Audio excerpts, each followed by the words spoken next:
দর্শক, যমুনায় আইন উপদেষ্টার ভাষণ চলছে, আমরা সরাসরি আপনাদেরকে ব্রিফিং চলছে, আমরা সেখানে আপনাদেরকে নিয়ে যাচ্ছি। সিদ্ধান্ত হয় যে বাংলাদেশে যত দূতাবাস আছে পৃথিবীর বিভিন্ন প্রান্তে সেখানে শোক বই খোলা হবে।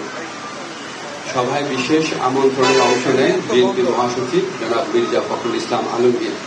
তিনি সাবেক প্রধানমন্ত্রী বেগম খালেদা জিয়ার পক্ষ থেকে খালেদা জিয়ার পরিবার বেগম খালেদা জিয়ার পরিবার এবং দলের পক্ষ থেকে অন্তর্বর্তীকালীন সরকারের প্রতি কৃতজ্ঞতা প্রকাশ করেন এবং বেগম জিয়ার নিরাপত্তা সহ সকল ক্ষেত্রে প্রয়োজনীয় সহযোগিতা প্রদান করার জন্য ধন্যবাদ জানান।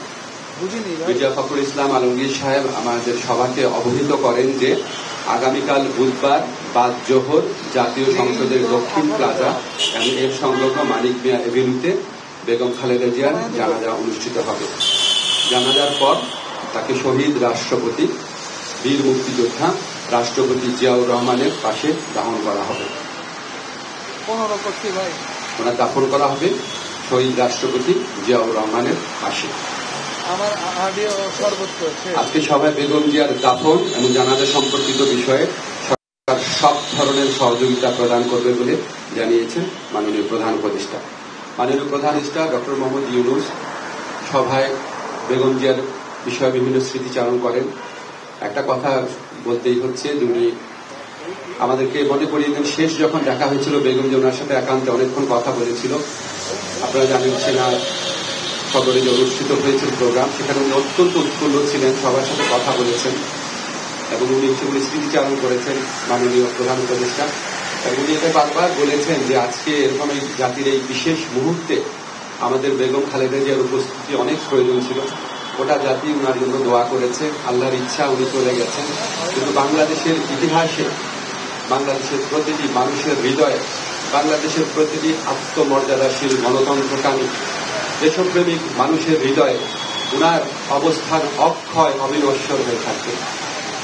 আমি ব্যক্তিগতভাবে মনে করি বাংলাদেশের ইতিহাসে এত শ্রদ্ধা, এত সম্মান, এত ভালোবাসা নিয়ে এরকম একজন নেতৃত্ব চলে যাওয়া এটা একটা বিশেষ মুহূর্ত এবং আমরা বাংলাদেশের প্রতিটা মানুষ এই শোকে একত্রিত হয়েছি।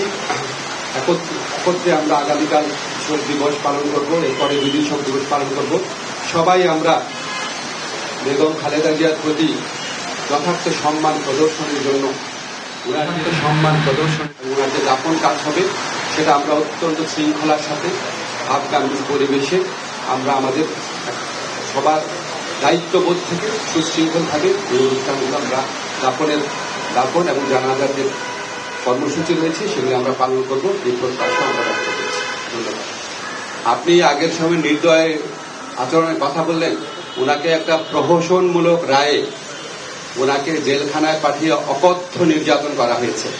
বেগম খালেদা জিয়াকে যেই মামলায় দোষী সাব্যস্ত করা হয়েছে এটা যে প্রহসনের একটা রায় ছিল, এটা যে একটা সম্পূর্ণ সাজানো রায় ছিল, এটা আমাদের সর্বোচ্চ আদালতের আপিল এবং রিভিউয়ের মধ্যে দিয়ে প্রমাণিত হয়েছে। সর্বোচ্চ আদালত সুপ্রিম কোর্টের আপিলের ডিভিশনের রায়ের মধ্যে বারবার বলা হয়েছে যে বেগম জিয়াকে যেই মামলায় সাজা দেওয়া হয়েছিল সেটা সম্পূর্ণ রংলি উদ্দেশ্য প্রণোদিতভাবে জিজ্ঞাসা প্রসূতভাবে ওনাকে সাজা দেওয়া হয়েছিল।